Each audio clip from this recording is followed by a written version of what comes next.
Şəmkir rayon sakini Möyləqulusoy Füzuli Tahiroğlu tərəfindən hürriyyətə şikayət daxil olub.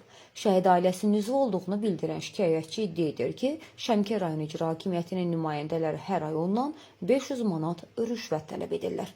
Qeyd edək ki, Şəmkir-Gədəbəy yolunun kənarında Yasamal Perivalı deyilən ərazidə çörək pulunu qazanan Möyləqulusoy Füzuli yüngül ticarətlə məşğul olur.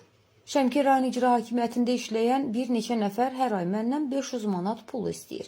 Sizin vasitənizlə səlahiyyətli qurumlardan kömək istəyirəm deyə vətəndaşın narazılığında bildirir. Məsələ ilə bağlı Şəmkir rayon icra hakimiyyəti ilə əlaqə saxlamağa çalışsaq da telefon zənglərimiz cavabsız qaldı. Hər halda səsləndirilən iddialarla bağlı bütün maraqlı tərəflərin mövqeyini işıqlandırmağa hazırıq. Ərazi budur.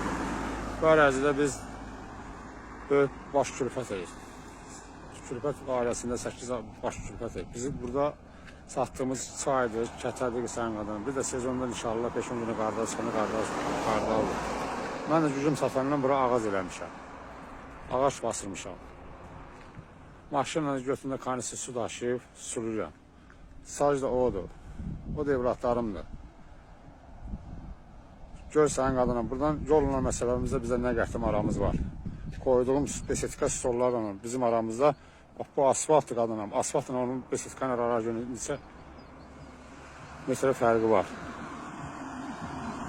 Hər ay məndən gəlib, hər ayda danışıq eləmir, məndən əlində əl şəklini göstərdir. Bir də telefona yazır ki, ayda bunu verməlisin 500 manat. Bunlar o qarşıdan yağdan, baldan, bahalı tikələrdən, bahalı yeməklərdən yeməkdən öcü gözlərini pərdə örtür, gözlərini qan örtür. Fərq eləmir, şəhid anasıdır, şəhid evi qardaşıdır.